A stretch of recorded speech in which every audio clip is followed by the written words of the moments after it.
అనే వ్యక్తితో జరిగిన ఇన్సిడెంట్ అండి. ఆయన కొత్తగా ఆఫీస్ జాయిన్ అయినారు ఫ్రెండ్స్. ఆ ఆఫీస్ కి టోటల్ గా 4 ఫ్లోర్స్ ఉండేది. 3 ఫ్లోర్స్ వరకు క్యాబిన్ అనేది ఫుల్ కావడం వల్ల ఆయనకి 4th ఫ్లోర్ అపాయింట్మెంట్ అనేది ఇచ్చారండి. సో ఆయన క్యాబిన్ అనేది 4th ఫ్లోర్ లో, కానీ 4th ఫ్లోర్ వరకు ఎవడు యూజ్ చేయలేదండి. అది ఎంటీగా ఉండిండే.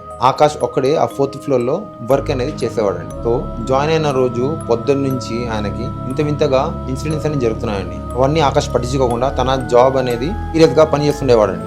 ఆఫీస్ అవర్స్ అయిపోయిన తర్వాత ఆయన లిఫ్ట్ తో కింద అయితే గ్రౌండ్ ఫ్లోర్ వచ్చేసారండి. హఠాత్తుగా ఆయనకు గుర్తొచ్చినండి ఆయన మొబైల్ ఛార్జర్ అనేది వీళ్ళలోనే ఉండిపోయిందండి. ఆయన ఏం చేస్తాడు, మళ్ళీ లిఫ్ట్ పట్టుకొని పైకి వెళ్తారండి. పైకి వెళ్ళిన తర్వాత ఆయనతో జరిగిన ఇన్సిడెంట్ మరుసటి రోజు సీసీటీవీ కెమెరాలో చూసిన తర్వాత ఆ ఆఫీస్ అనేది బంద్ అయిపోయిందండి.